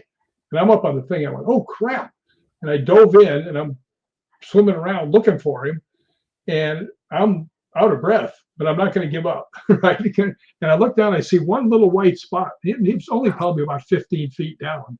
But this is what's so cute. I go down there and I see it's him, and he's sitting there and he's got his legs. He looks like Buddha. He's sitting like Buddha, right? And he looks up and he sees me and he goes, right? So I snagged him and took him back up. And I don't know how much longer I could have lasted before I got him, but snagged his little butt and got him up there. And when I got him up there, his mother was up on the raft. And Yeah. I think that was the one day that she liked me. But but yeah, but he was so chilly. Baby down. Yeah. Oh, there he is. I know him. Pick me up. With his little hands, like babies do when they want you to pick them up. Yeah. Yeah, so that was cool. That's one of my And favorite y'all memories. still have that relationship. Yeah, but I couldn't And pick him up. you're both rescuers. Yeah, but I couldn't pick him up now. He weighs 245 In the pounds. water. In the water you could get him. He weighs 245 pounds. It'd be like not easy to drag his carcass up there. And I'm pretty sure I couldn't throw him over a fence now. Well, he jumped that fence. That was funny though. and you set him up perfectly for it. My brother and I were on her show, and I said, ask him about the time he jumped over the fence in the back, a 6-foot fence. But I already knew the story. Yeah, and he went, I did not jump over. Rick picked me up over his head and threw me over the fence, and then the Great Dane bit me. Yeah. Yeah. Here's a snack for you. We have had so many fun adventures with more still coming. That's true. I can't wait for I'm more. looking forward to every one of them. You know who almost decided to go to Scotland with us today, but had already told her friend that she'd go to Ireland with her, was Sherry. I would love that. Yeah, Sherry would be real good to have around. Did I ever tell you when she was a paramedic, she got in a fight in the back of the ambulance with this big lady who grabbed her sandwich, her lunch. She sat down for lunch, and the lady grabbed her sandwich, and she goes, "Give me that back!" And they start fighting, and they go out of the doors, and they're out thing, and Sherry's pummeling this lady, this big lady, and Sherry at the time was like 130 pounds, and she's only 4 foot nothing, you know. So she socked this lady out because she's trying to steal her sandwich. That's funny. I could see you doing that. Oh, you go for my sandwich. It's on. Without a doubt, especially from Gelson's. But we are just about out of time. And oh, no. I had too much fun. This happens so much. But you guys, you can see Rick the next 2 Sundays. He's going to be hosting Fate Meg Radio. And he's going to be having a jolly time with that. So yeah, please call me, because I'd hate to sit there all by myself with no question to answer. Don't leave him alone. Yeah, don't leave me on my own. No, not that. You have no idea how much trouble he'll get in on his own. Fortunately, he is Carl. So Carl, save me. Carl will save you. But thank you for being here. Well, you know, I love coming on here. I mean, this isn't any different than what we do during the daytime on the phone, other than people are looking at us. Yeah, pretty much. But I just appreciate you. And for the people that are listening and people in chat, thank you so much, because y'all are the reason we do this. We do this all the time. Even without video. But just we appreciate you. And if you're watching this in rebroadcast, then I hope that you like it as much as we like doing it for you. Well, we'll have fun on those 2 days. The first guest I'm having is Mikey Thompson. Yep. And he's really cool. And we have had so many adventures together, like me and Kat. Of course, Mikey's usually with us, when we do that. So yeah, it was so funny because I was protecting you and he was protecting Lori. And I'm pretty sure that both of you can beat up both of us. Well, certainly when your anemia is acting up, I can take you. Yeah, you know what? My younger brother was the world heavyweight kickboxing champion. And he was getting real mad at me. And I said, so what are you going to do? And he goes, I'll kick you in your bad knee. I said, well, if you're smart and you kick me in my good knee, then I'd have 2 bad knees. Y'all are bad. Yep, indeed. Well, but Raymond is a little late in here, but I'm so glad you're here, Raymond. But go back and listen to all of it if you didn't get a chance to, because it was fun. So, it was fun. But we are out. Thank you again, and I'll talk to you later. Yay! All right.